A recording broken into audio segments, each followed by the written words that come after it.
Hi, everybody. Welcome to episode 98 of Radio 815, the podcast dedicated to examining the works of writer, director, producer J.J. Abrams and his extended Bad Robot universe.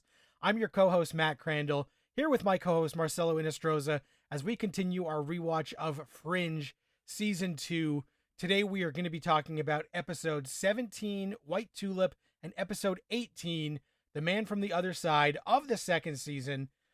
The first episode up, White Tulip, aired April 15th, 2010, written by Jeff Flaming and J.H. Wyman, directed by Thomas Yatsko. Marcelo, do you have a sense of deja vu going right now, or what? I really adored this episode for multiple reasons, but for some reason, I just wanted to say, you're coming with me, dead or alive. To see, a great actor like Peter Weller be a scientist who was obsessed with time travel, and the reason that he's obsessed with time travel is a really heartbreaking story, and it is just so upsetting once you figure out why he's doing what he's doing. And I really like the way that this week's main story really made Walter understand that the best thing for him to do was to keep the secret away from Peter, was to not tell him that he was from the other side, because the cost would be so high. So I really loved this episode because of the emotional story being told with Peter Weller's character, that all he was trying to do was save his wife who died in a car accident. So that in particular affected me vastly, because there are many people in my life that if I had the ability to go back in time, I would risk it and I would try and save them. But I wouldn't necessarily understand the consequences of doing that. So I just loved that whole paradigm of this episode. Yeah, it's a good one, and it's one that Fringe has used before. This is not the first guy who's doing anything to save his wife. In previous season, we had the guy who was taking his spinal fluid to keep his wife from becoming this horrible monster, even if it was going to kill him. So we've had similar stories where these mad scientist guys are doing things with a lot of collateral damage because they are trying to save the one they love. So it is a standard trope, but it is done really well. And the way that they get us to care is by casting a recognizable face as the man who's doing this, and getting Peter Weller to play Peck was really good. You mentioned Dead or Alive, you're coming with me. They do a thing where, as this episode goes on, we find out this guy Peck is trying to go back in time, and he's trying to become a time traveler. And the way that he has been able to do this is not by creating a time travel device out of a phone booth or a DeLorean. It is actually in his body. He has transformed his body in some sort of Cronenberg-esque Crimes of the Future way, but also very reminiscent of a man who became a robot, RoboCop, who was this human cyborg mix. And here's Peter Weller doing repairs to his rig, which is in his flesh. So I thought that was pretty fitting that you're going to get a guy who has turned himself into a machine, and you get one of the most famous machine man that we've got in the business. So that was pretty great, having that RoboCop connection that any sci-fi fan is probably going to know RoboCop. So Fringe used that to their advantage for us to care and be invested in Peck, so that when we find out why he's doing this, we don't want him to fail necessarily. We want Team Fringe to get their job done, but we care about this guy.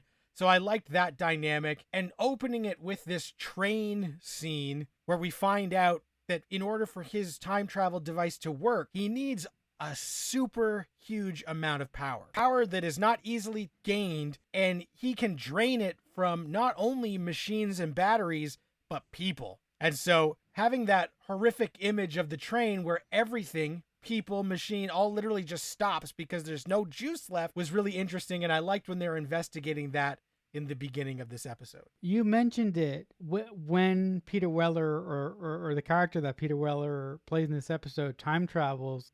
Because he needs so much energy, anybody within the immediate area of him time traveling dies. When he time travels, if I got it correctly, everything that he did gets erased, right? So that day sort of reset. So I really like the groundhog aspect of this episode, because we don't really know how many times our Fringe team has investigated this specific crime. And every time that Peter Weller for quote unquote jumps, we see scenes that we have seen before through different angles, and I really like the way that the director showed us the same scenes but from different angles. It was really interesting because we do replay those opening events more than once to see slightly different things because Peck has reset the timeline by going back. And of course, this gives the Team Fringe a sense of deja vu, which gets a little bit confusing because in previous episodes of Fringe, we have actually described deja vu as being the other universe bleeding over into your memories. And that is not what's happening because Peck is resetting the timeline.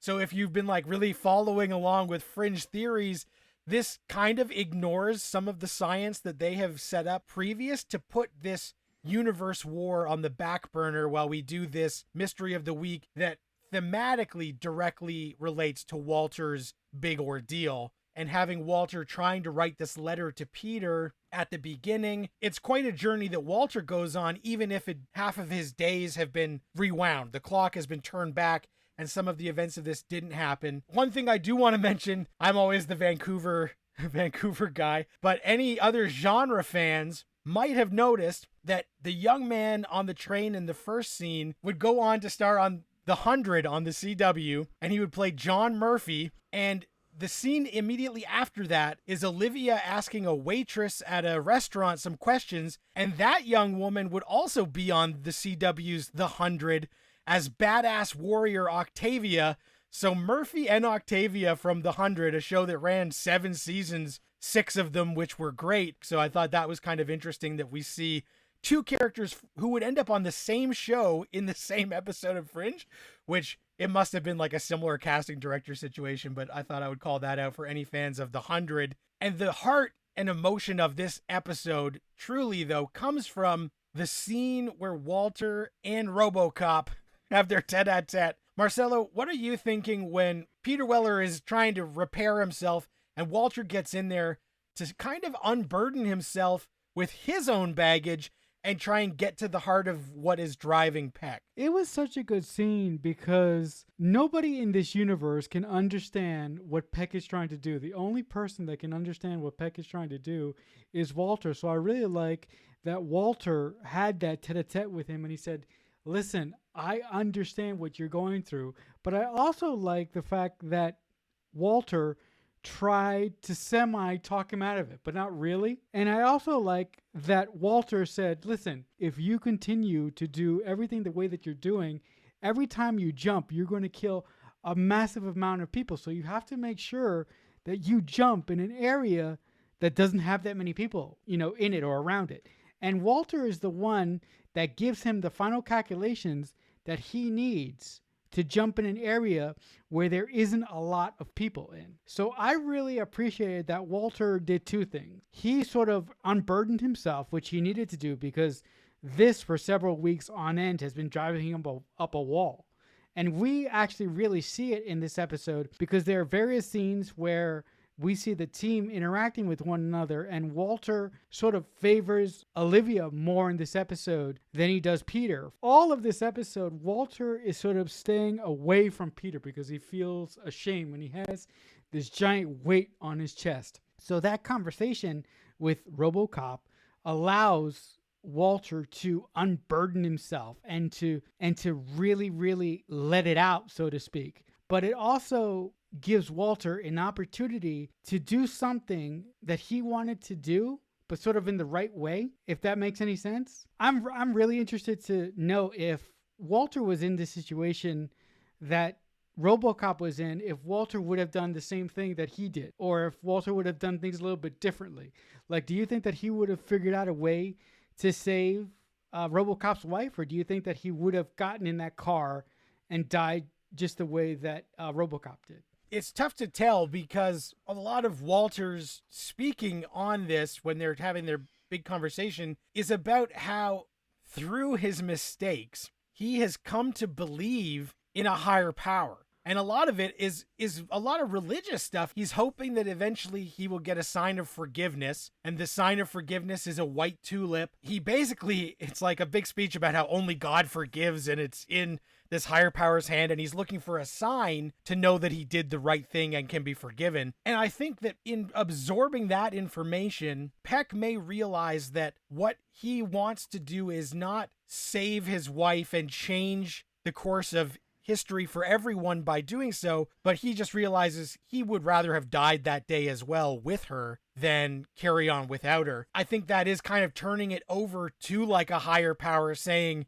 he trusts enough in this that he would rather have the forgiveness than mess with the whole stratosphere of timelines. So it was interesting that Walter, we haven't really thought of him as having this religious struggle going on, but he kind of unburdened himself and said, like, we know throughout that he has, for a man of science, and there is a line in this where somebody says man of science, man of faith, almost the exact phrasing, and I was like, oh shit, I see ya. But they space it out a little bit, so it wasn't exact as they're having that talk. So I think it was interesting.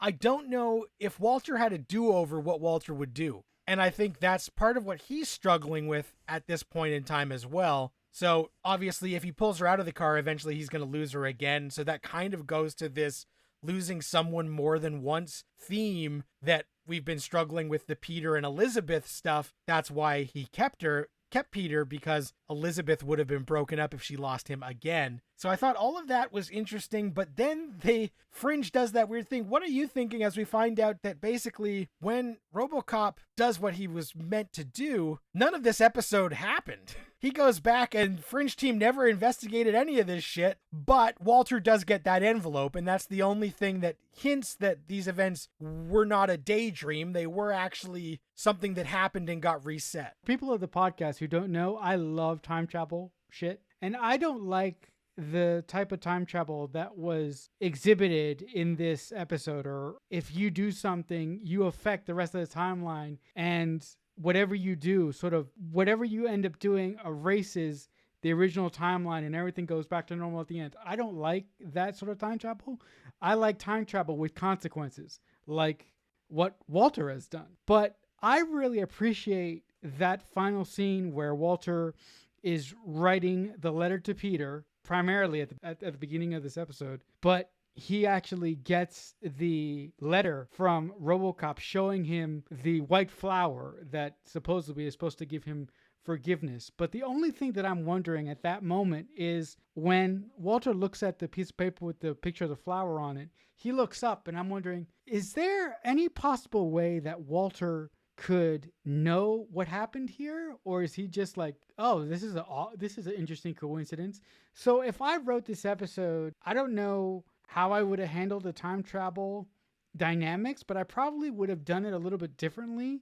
So everything that RoboCop does in this episode actually affects the rest of the timeline. This episode was very affecting to me because it made me think of what would I do if I had access to time travel, and what would be the consequences of everything that I did because I lost someone that I love so much, or I told a girl who I loved that I loved her and I shouldn't have done that. So I'm really wondering, this episode really was a head thinker for me, to put it more succinctly. Consequences of what has been done are the main thing that Walter has been wrestling with. And I did think it was interesting that he can't write that letter in this timeline now.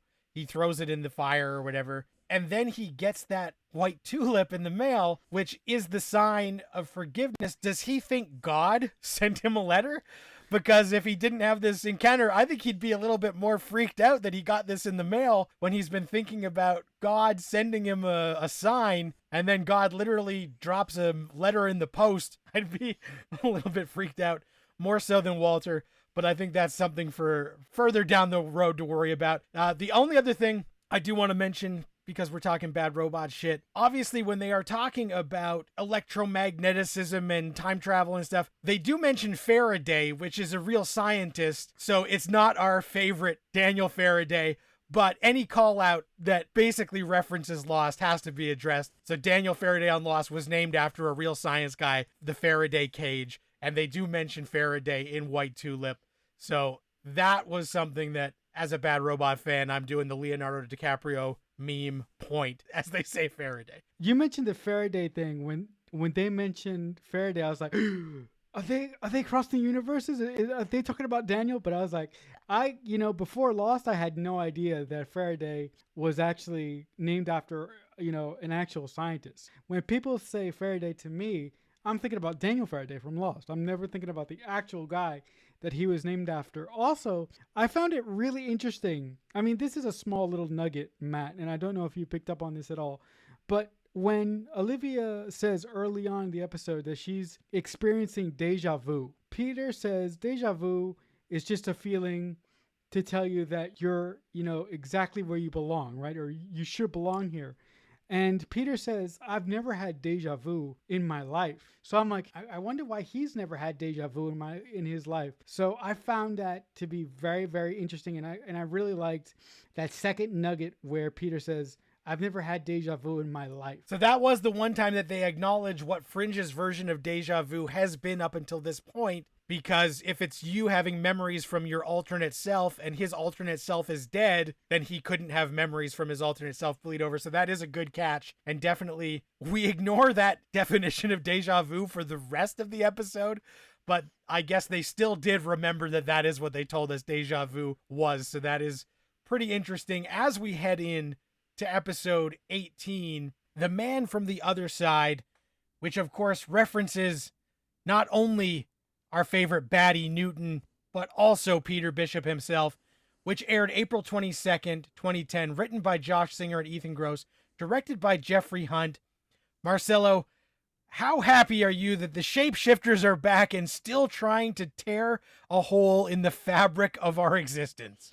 I am so happy because this episode addresses a giant issue that we've been dealing with for a large part of season 2, and that's the big secret that Walter hasn't told Peter, that he's from another universe. So I really love this episode for that reason within itself. But the other reason that I love this episode is Newton and his shapeshifters want to bring somebody from the alternate universe, and for them to do that, the frequencies of our universe and their universe have to be aligned.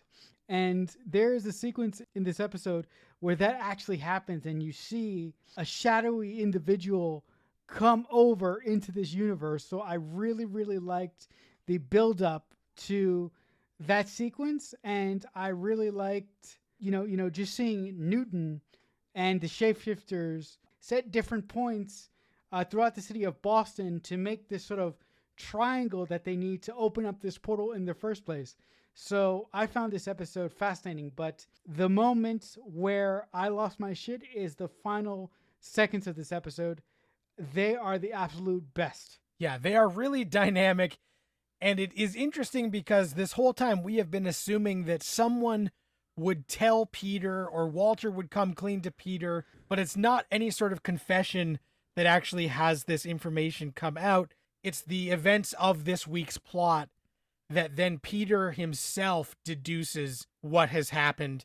And it definitely causes a giant rift between the two Bishop men, something that may have been able to be slightly subverted if Walter had come clean sooner, but we're going to have to deal with that fallout. But I do like that the shapeshifters are back in a big way in this episode. We reestablish what they are trying to do, trying to bring things over, tear a hole, and bring something from their side to our side. And we do talk about how they have to sync up to try and find like the perfect spot where to do this, where is weakest. And again, as we have sort of been learning, over water is kind of the perfect place, similar to Walter on the ice. So this big, interesting finale takes place on a bridge.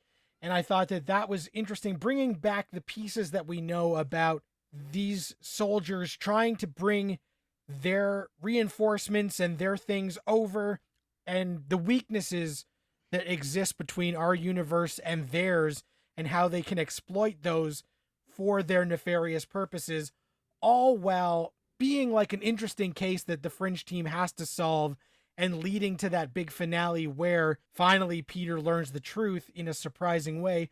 Made for a very exciting and fun watch. And there are multiple Easter eggs in this episode. We do see a TV, and it's playing actually a deleted scene from Lost. So not a scene that was actually on the show, but so there is a quick cut of Lost on one of the TVs in this. The license plates are easy to recognize. I think one person has a license plate that says R2D2 and somebody has a C3PO license plate. So as a Star Wars fan, and of course this is well before Star Wars and Bad Robot would go hand in hand, but those references are there as well. I do think that the emotional heart of this and the intrigue created by who is this person that came over and how are Peter and Walter going to deal with this forward. Marcella, what are you thinking now that Peter knows the truth? He has a big fight with Walter. He does not want to hear Walter's side of the story at all. And who the fuck is this mysterious man that Newton has brought over? I think that for most of the season, you know, as long as Olivia has known Peter's secret, she has been sort of that one to sort of calm Walter down and tell him it's not going to be really bad once he, you know, fessed up and once he told Peter his true origins. But I really think that that decision from Olivia was faulty, because I think that that was giving Walter false hope. And in the scene where Peter wakes up after getting the shit kicked out of him on the bridge, the way that Peter reacted was the way that Walter thought that he would react. But it was so heartbreaking seeing Walter really come to that understanding that things between him and this version of his son are never going to be the same again. So it was really heartbreaking to see Peter react the way that he did, but it's completely justified because Walter did something that shouldn't have been done. Whether he did it to pacify his own heart that was hurting, or whether he did it to pacify the wishes of his wife, who is mentioned in this episode to have committed suicide.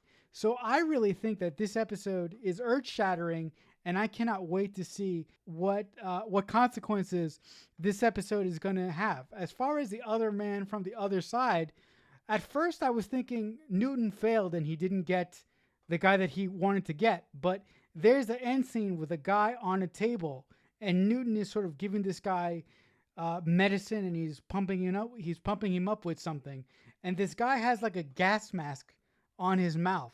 And the last thing that we see is this guy or this individual holding Newton's hand. So I'm very, very curious to find out who this individual is and why he wanted to come over here so bad. Yeah, Newton calls him Mr. Secretary, so we know that he's some sort of important figure, but we're not quite sure who or why. And as you mentioned, the Peter-Walter rift is going to be a big thing moving forward. Peter does react the way that Walter feared he would, and they really hit it home because earlier in the episode, Peter calls Walter Dad for one of the first times, and Walter's really touched that he calls him that. Then the whole episode, Peter is dreading. He thinks that the news that Walter wants to tell him is about his mother's death and that she did commit suicide and didn't just die of natural causes, which adds even more insult to injury because then when Peter puts the pieces together, he thinks that Walter kidnapped him as a child for selfish reasons and his mom found out and killed herself because she was distraught and feeling guilty over what Walter did. And even if Peter gets the full picture and finds out that that wasn't the intention and that the reason that they actually kept him is because of his mother, I don't know if that's going to make him feel any better. But I love how this all happens where Peter gets stuck on that bridge trying to fix this device and the event starts happening and we see another guy on the bridge just get dissolved into nothing. It's like a Thanos snap happens and this guy's blown away. Peter is fine. And that's where he realizes that people from the other universe operate at a frequency that they could have been within that blast radius and not been affected. And so he realizes he's from the other universe. And then a lot of the dominoes start to fall. Walter having all of these false memories of things Peter liked as a child, yada, yada, yada. But I thought the way that Peter connects the dots was interesting, but also surprising to me because I wasn't sure that he would be able to take that leap. But they set up just enough of the breadcrumbs, even in this episode alone, for him to realize what had happened and come to those conclusions. And it is heartbreaking at the end where Walter is getting ready to go back to the hospital to try and fill in his son on his side of the story, comfort him and let him know why all of this happened. But Peter has checked himself out of the hospital and is MIA. So that is all up in the air still. Yeah, no, I wasn't really surprised that Peter was able to piece this together because as they're going to the bridge, Walter just casually drops, "Oh, by the way, if anybody is on this bridge while this event is happening, they're just going to disintegrate." So I really thought that that was a prompt for the audience that something was going to happen on the bridge to make Peter suspicious about who he is and where he's really from. The other thing that I found interesting in this episode, there's a whole bunch of callbacks to previous Fringe episodes in this one episode, and there's a really cool nod to a specific episode. Our team is in the lab, and Olivia says, "Oh, the reason why they're doing it over a bridge and over water is because they need the energy to disperse, right?" And that reminded me of the quote that William Bell told Olivia when she was in the other universe, right? About energy and how whatever energy you take, it has to be paid back. So I thought that that was a very, very nice nod to something that we were shown previously when Olivia went through a goddamn window.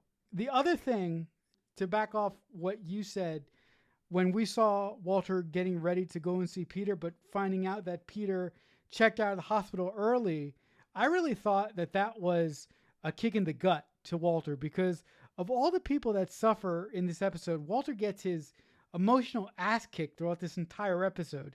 And on one hand, I am very, very happy that it's happening to him because he deserves it. But on the other hand, I'm like, Walter's just a nice, misunderstood, psychotic scientist. He doesn't deserve this. This has been a long time coming, and I'm really wondering if Peter is ever going to come back to his senses and come back to the team ever again. And if he doesn't, what kind of effect is that going to have on Walter moving forward? Yeah, it'll definitely be interesting to see how this affects Walter and especially his mental state and stability, because Walter is always teetering into having like a mental relapse. And this could be an event that sends him spiraling in some sort of way. And it will also be interesting to see if Peter is willing to hear anyone out on this matter. And how mad is he going to be when Olivia reveals that she knew? Will that be another betrayal, or will he understand why she withheld the information? So there are a lot of balls being juggled and still in the air as we head into the final 4 episodes of the second season. We're finally turning over a lot of the cards, and now that the universe war is been built up and up and up, we feel like we're at the precipice of where the fireworks are going to have to happen to figure out what the next stage of this is, which we will find out next week when we talk about episode 19, Brown Betty, and episode 20, Northwest Passage. So if you guys are watching along with us, those are the episodes we will be talking about next week on the pod. If you guys like the show, we appreciate you for listening. Please like, follow, subscribe, tell your friends. You can get at us on Twitter at JJUniverse815. You can tweet using the hashtag Radio815. We will read your comments, questions on the show. We also have a YouTube channel, Radio815 on YouTube, for back episodes if you prefer that format. I am on Twitter at Matt Crandall. And Marcelo, if the people have any Fringe theories they want to reach out to you about, what's the best place to do that? I'm also on Twitter. I'm at CreekFanatic88. Thanks very much for listening. Until next week, Radio 815 is over and out. Radio 815 is a Balloonhead Productions presentation in association with Killer Newt Productions.